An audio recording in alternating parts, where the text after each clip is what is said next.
Design an algorithm to return the kth row index of a Pascal's triangle using only OK extra space. How do you do that? That's about today's video. Let's dive in. San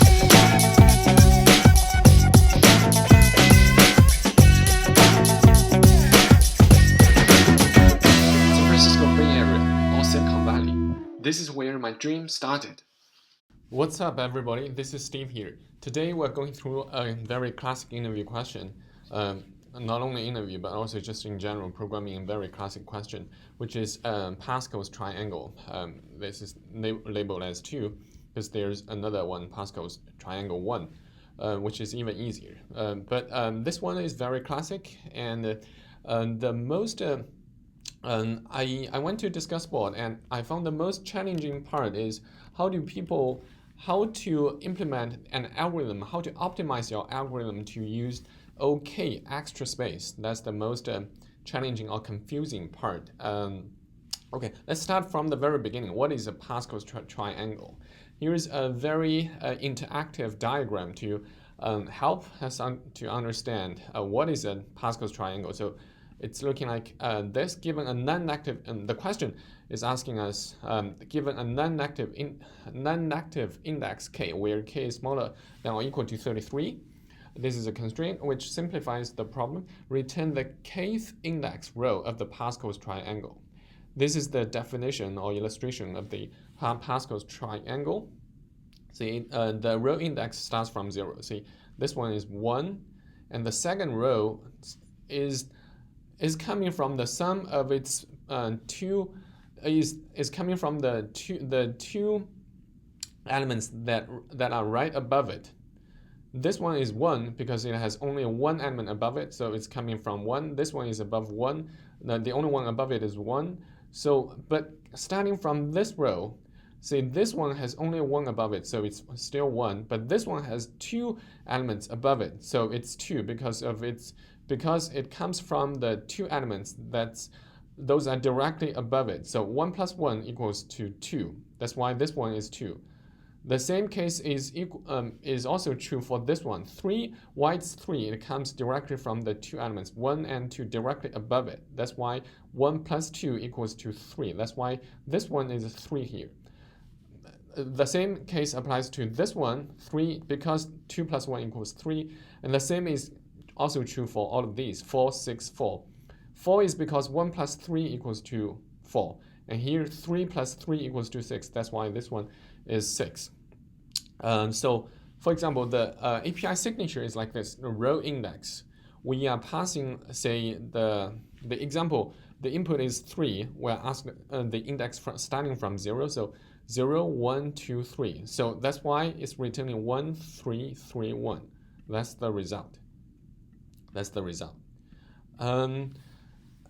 All right, now we understand the question. Let's think about how we can solve this problem. We'll just go with the very brute force solution first, which is, say, we'll start from, let's draw something.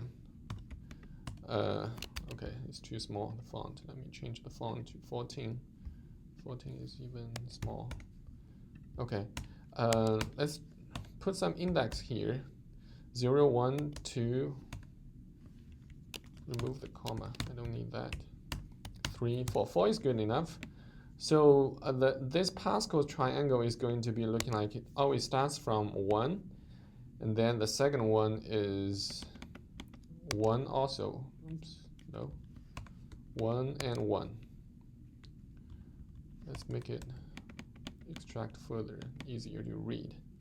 And then this at row 2, which is the third row, it's still 1, and this one becomes 2 because this one comes from the sum of the 2 elements that's right above it. So this one is 2, and this one is 1.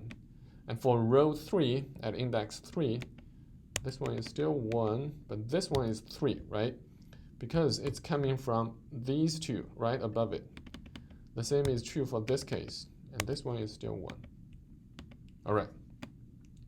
I think that's good enough. We don't need a 5th row. Okay, now we can think about how we can implement this. As I said, we'll just go with the very brute force solution first. At least we get it accepted, and then we can see to go through the follow-up question. How can you optimize your algorithm to use only OK extra space? In other words, our brute force solution is going to be using more than OK extra space. Let's see. The first one, what we're going to do is, if say we just we calculate, we'll just have a for loop to go through. So we're given a row index. Say the row index is 3. We'll have to initialize an array which is starting from 1, right? And then we have 1. We'll continue to iterate through until we iterate through the row index up to 3.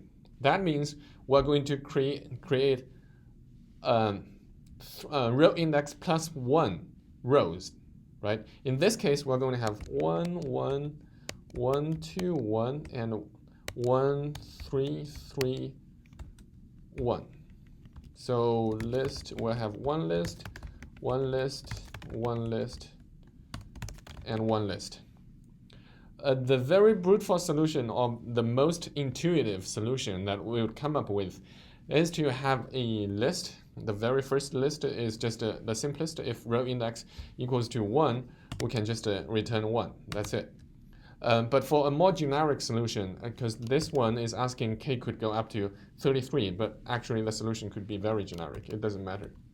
So we just continue to build on top of that, and then the second list is 1 and 1. We'll just add this one. So here we can try to extend it to be more generic, which is going to be, this is a list, size is 1. So for Pascal's triangle, we always start with 1. So looking at this given illustration, this interactive diagram, we can see Pascal's triangle is always starting from 1. So as you can see, here it's always 1, and all of the elements that's on the very left end, or the starting elements of every single row, is always 1. Like this row here, 1, 1, 1, 1. All of these are 1s, and all of the ending elements on every single row is always 1, 2, 1, 1, 1. So what we can do is we can always initialize. We can always add an 1 into the beginning of the element to this row. Say we initialize the very first row with a 1, and then for the second row, okay, let's see how we build this up. And for the second row, as I said, we'll just pop a 1 to the beginning or the end of the second row on top of this row. So we have 2 1s here, right? And then we'll just keep doing this, like add one more 1 here. But starting from row 3, we also need to check, because here it has 2 elements on top of this one. Oops, let me just add it here. Because we see on this row, it has 2 elements right above this element, which means we need to reset this one. How do we reset it? Let's think about the index. The index is going to be list set. This is not correct syntax in Java, but in Java it's going to be, let's just write real code in this Google Doc. It's going to be list add. Suppose this is at index 0, index 1, index 2. So this is going to be, it's called, set is the true Java syntax. Set 1 to be list get. So suppose this is the index, right? This is the one we need to reset. Why we need to reset this one? Because this one is not the element at both ends. It's not on the very left end. It's not on the very right end, which means this one has 2 elements right above it, right above its head. So this one's value needs to be deduced from the 2 elements right above it. That's why we need to reset it, right? This one is not correct for this row. The correct value is 2. So now how do we reset this list? Or to be specific, how do we reset this value to correctly compute this value based on top of the previous one? we have added, so we have added one more element at the beginning of this row already. And this one, we know it should come from the two elements right above it, which is, okay, let's see, let's do it here. Set, we know the index of this one is 1. So it's 1. So it should be from get 1 plus list get 1 plus 1. Why do we do this? This is the index from here. This one is this value. This value is current value before we reset it to the correct value. And list 1 plus 1 is this value, which these are the two values that's right above the one that we are going to reset it, which is, say here, this value. This is the correct value, and this is the position that we are going to change it. And its correct value should come from these two values add up. So how do we, the problem right now comes to how do we use the proper programming code? How do we translate this into the proper programming variables or code, which is going to be, we use list, set this variable, we added 1, we always add a 1 to the head of the list, and then we use the current value at this position plus 1 and the position plus 1, which is going to be the two nodes right above this one. That's going to be the correct value for this position. That's how we can reset it. The same is going to be true. And so after this reset, it's going to become here. It's going to become 1 to 1, which is the correct row for row at index 2. How do we get here? So set 1. In Java, we'll go through that very quickly once we start writing code. So list get 1 is this one, it's current one, and list get 1 plus 1 is, which means list get 2, which is at index here, at this value. So 1 plus 1 is 2. So we set this guy at this index to be 2. So that's how we get to here. The same is going to apply to this case. So first, we are going to build, let me highlight this. We're going to build the correct row values on top of this one on top of this. So we're going to add a 1 here, as I said at the top, and at the beginning of this row. So we add 1 here first, and then what we're going to do is, okay, it's going to be 2 steps.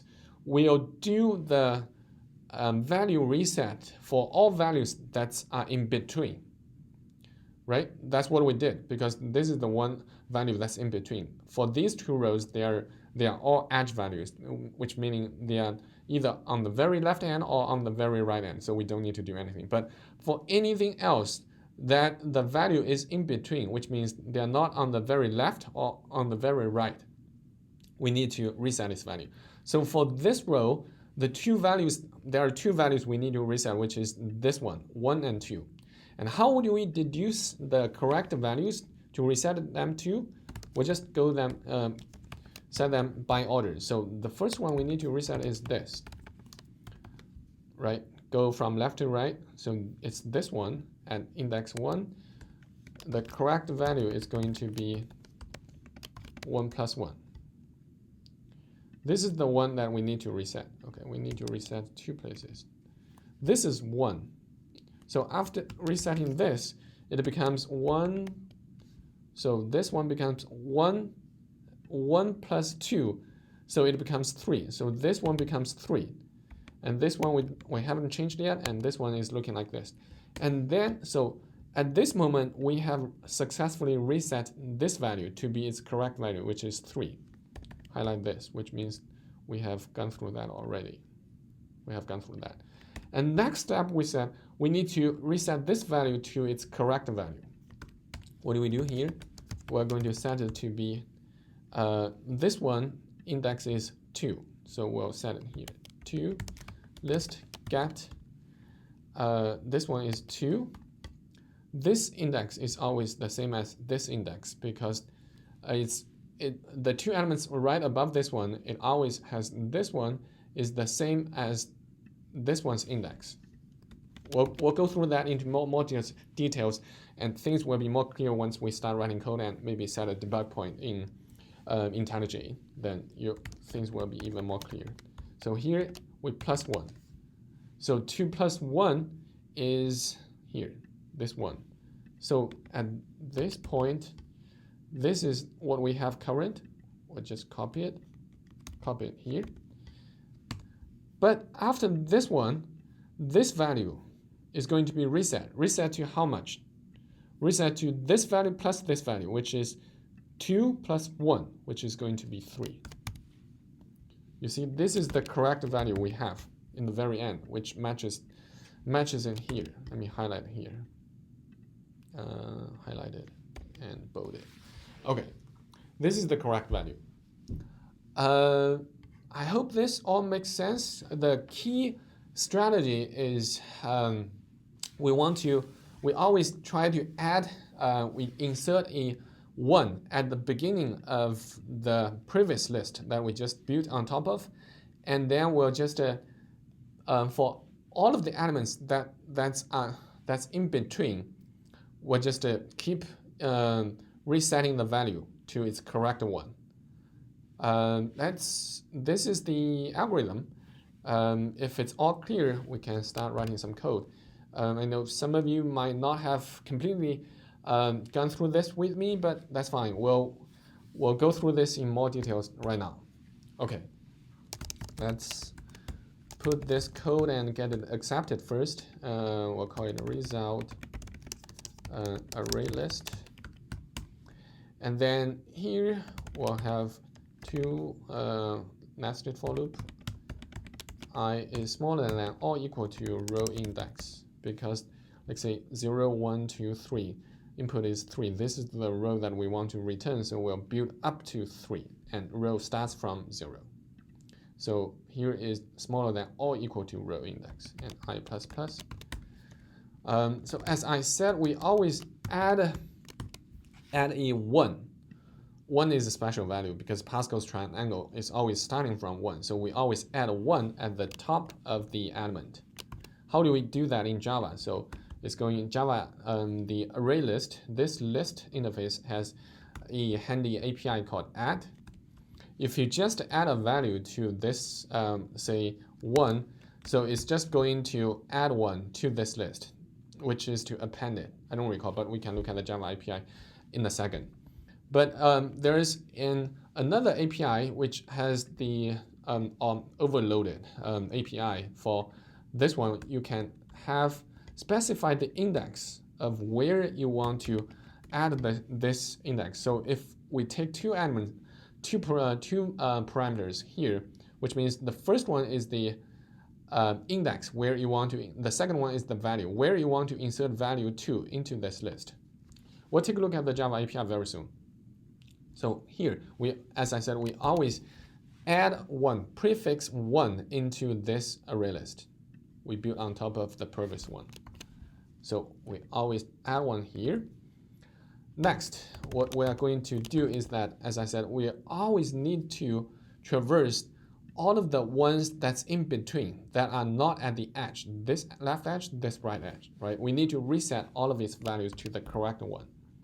So let's see here, which means we're going to use j as the second index, and we'll start from 1, right? Why not 0? Because 0 is all of the ones that are on the left, which is 1. We added already, right? We added 1 here, which means we don't need to go through. And also j is going to be smaller than, remember, this is going to be row size minus 1. Why? Let's walk through that very quickly. This row at this moment is going to be a row size of 1 because we only added 1 element, right? But here, as you see, this list, we're going to get 1 and 1 plus 1 here. This is 1 plus 1, and this is 2 plus 1. So we always need to get 1 more here. right? That's why we need to put it through j smaller than row size minus 1. So let's row set. Here, to generalize it, this 1 and this 2 is going to be this j here.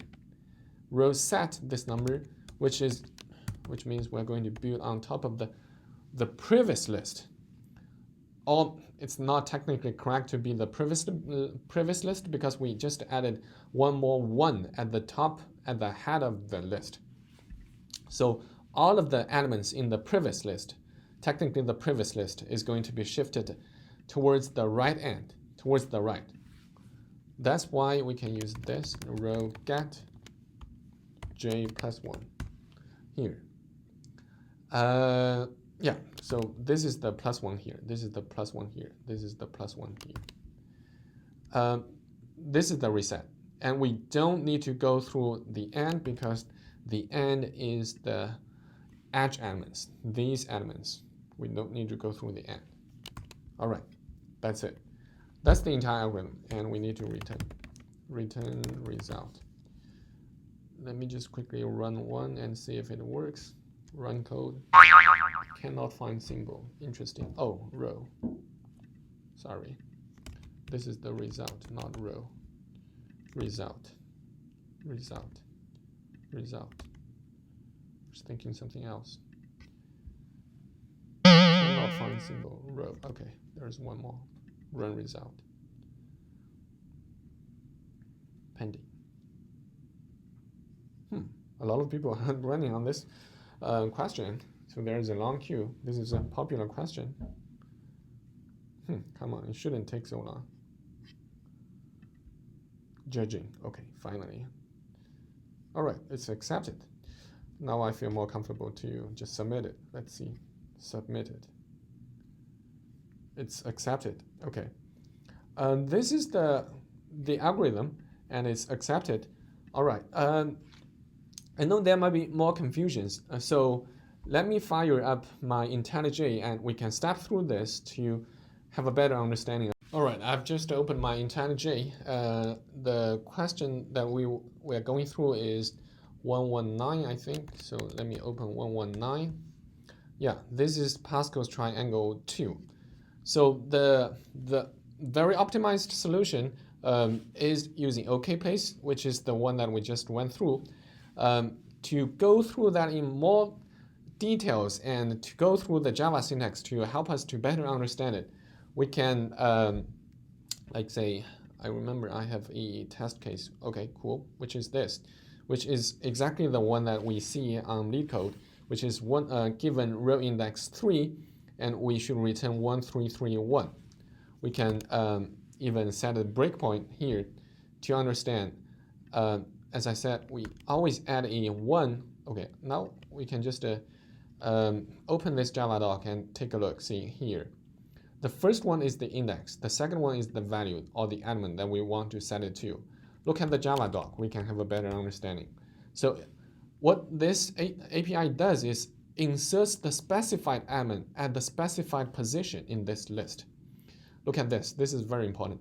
Shifts the element currently at that position, if any, and any subsequent elements to the right, which means add 1 to their indices. This is what's happening behind the scenes. Let's go back. So what this does is, so at the very beginning, row is just initialized with an empty array list, which means its size is 1. Its size is 0. There's nothing there. And then we add 1 to add index 1. At this moment, the array size is just 1. So it's not going to go. Let's actually set a breakpoint here so that we can better understand what's going on, how the code is actually being executed. Now let's debug this. Oh, by the way, this entire setup, I have put it up on my GitHub, link in the description below. So feel free to check it out and play around with it on your own. And you can see in my project structure all of the LeetCode problem solutions are here. So super handy. Feel free to check it out. Link in the description below. So here we set a few breakpoints here. So right now row is initialized with an empty row. Is just an empty object in Java, and size is 0. And the row index is 3. We start from I equals to 0. Okay, let's step through this. Row, now we come in, right? We come in. Right now row is still 0. It's still 0 here. We just add 1 into this index, add it here. So now you see row right now. Oh, annoying. Okay. So right now row is, we are adding 1 element at row at index 0. So with value 1. So it's 1 over here. Now will it come into this in the for loop? No, it's not. Why? Because row size is 1, right? There's only 1 element here. So row size is 1. 1 minus 1 is 0. So j at this point is 1. Because as I said, we only check the middle elements. That's not on the both edges, right? So it's not going to come into this in the for loop. So let's step through that. You see, it didn't come in. I set a breakpoint in here as well, so it didn't stop here, which means it go back. It doesn't meet the requirement to enter in the for loop. So now it's going to increment I. Okay, I is incremented to 1. It started with 0. So as I said, we just keep adding ones toward the previous list. So at this moment, this row is still the previous row, the previous one that we just built, which is still having 1 element, and we just add 1 more element at the head of the list. So it's going to become 1, 1. Let's see. Yeah, 1, 1 here. So at this moment, it's still not going to enter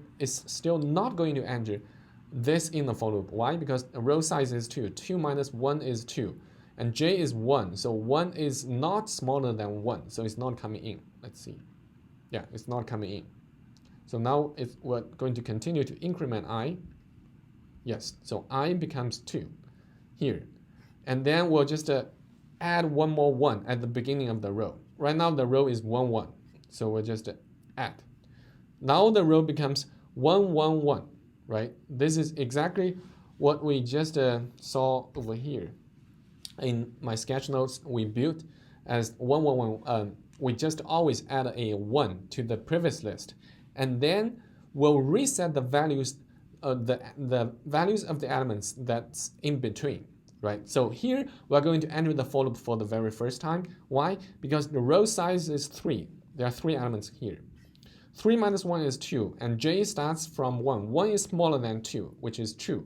This condition holds. So we're going to enter the second for loop. Let's see. Yes, it comes in here. So at this moment, j is 1. The row is looking like this, 1, 1, 1. So it has 3 ones. So the value that we need to reset is this one, right? So j is pointing at this value. At this moment, row get j, which is I, is this one, I. And j plus 1 is 2. So 2 is this one. So 1 plus 1 is 2. So this API, let's take a look at this API. Let's just quickly open it up. Set. We just, oh, yeah, the one that we just went through is not set. Oh, it's add, yes. But this one is, set is to, as you can see, it's very descriptive method API. Just replaces the element at the specified position in this list with the specified element. So it's going to replace this element, which is at index j, which is now j is I, which is at index I. This guy is going to be replaced with these 2 values added up, which is going to be 1 plus 1 is 2. So after I step through this 1, 1, 1 is going to become 1, 2, 1. Let's see. Boom. So yeah, as you can see, it becomes 1, 2, 1, right? This is, after going through 1, 2, 3, I think we should have a very clear understanding of what's going on. So the final answer that it should return is 1, 3, 3, 1. Okay, we can just, there's only 1 more, it doesn't matter. We can just bear with me. We can just go through the final round, which is, okay, increment I again. So I becomes 3, which is the input that we were given. So row index is 3. Okay. So this is the one that we're going to return, and which means we're going to break out of the outer for loop because 3 is smaller than and equal to row index. After we increment, that is going to be I equal to 4, which is going to break out of this for loop, and we're going to return. Okay, let's see it here again. It's going to just to strengthen your understanding of how this works. Let's see. So here we'll start from the middle elements. Again, the middle elements. So start from 1. Let's see. So j at this moment is 1. So 1 here, and 1 plus 1 is 2. 1 plus 2 is 3. So we're going to reset this value to be 3. So after I click step through, this is going to become 1, 3, 2, 1. Let's see. Yeah, 1, 3, 2, 1. Okay, then it finished this. It just went back to the inner for loop, and then we're going to increment j. Let's see. So j becomes 2. J become blue, which means this variable value just changed.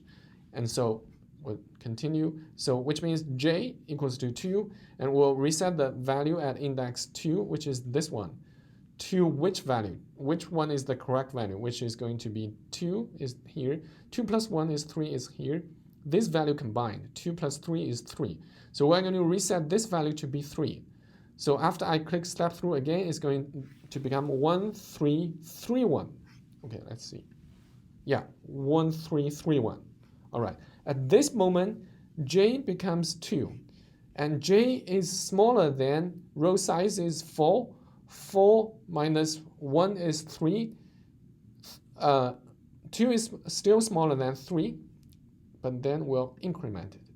So incremented, it became 3. 3 is not smaller than 3, so it break out. At this moment, we're going to increment I again. Let's see. I right now is 3. So after we increment I, is going to be 3.